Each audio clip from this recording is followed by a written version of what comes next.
Yes, good morning everyone. Today we will discuss about sentence. It's a very important topic of grammar and it's very interesting. ठीक है, what is sentence? When we are telling something or when we are expressing something, we are expressing our feeling, thoughts. So we are using words, है ना? And words makes sentence. ठीक है. So definition is बेटा a group of words which makes complete sense is called a sentence. ठीक है. A group of word मतलब शब्दों का ऐसा समूह जो एक कंप्लीट सेंस देता है, कंप्लीट अर्थ देता है, पूरा अर्थ देता है, उसे हम लोग क्या बोलते हैं? सेंटेंस बोलते हैं. ठीक है. Example is Ram writes a letter. Ram writes a letter लिखा हुआ है, फिर हमने यहाँ लिखा अ लेटर राम राइट्स. ठीक है. इन दोनों सेंटेंस में क्या डिफरेंस है? बोथ आर सेंटेंस, क्योंकि ये भी ग्रुप ऑफ वर्ड हैं. But what is the difference here? तो आपको सबको समझ में आ गया होगा. You will understand that Ram writes a letter.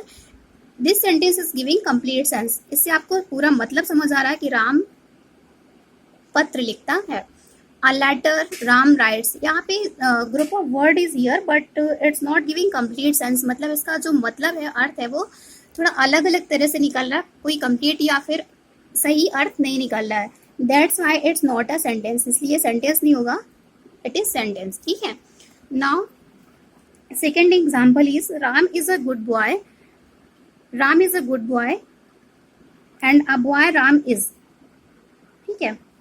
तो यहाँ पे भी आप सबको दिख रहा है and you will understand also. Ram is a good boy. यहाँ पे कंप्लीट सेंस समझ आ रहा है कि राम एक लड़का है. और यहाँ पे क्या हो रहा है? कंप्लीट सेंस नहीं निकल रहा है. That's why it is not sentence. ठीक है. Now we will discuss about part of sentence. ठीक है. There are two parts of sentence. आप सबको पता है यहाँ पे सेंटेंस लिखा हुआ है राम इज अ बॉय.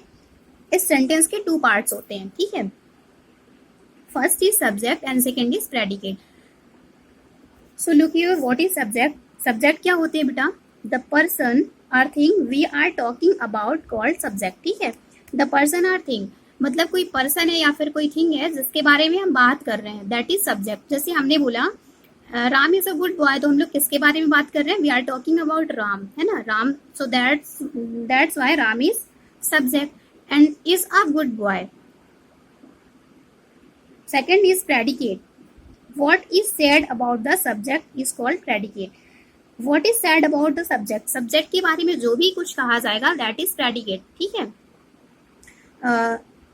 तो देखिए example, Ram is a boy लिखा हुआ है. हम यहाँ पे किसके बारे में बात कर रहे हैं? We are talking about Ram. हम राम के बारे में बात कर रहे हैं. So Ram is subject and is a boy is predicate. I hope you will understand it clearly. सबको समझ आ गया होगा. Now I am trying to understand you by giving next example. So look here everyone, subject and predicate. like यहाँ पे लिखा हुआ था राम writes a letter.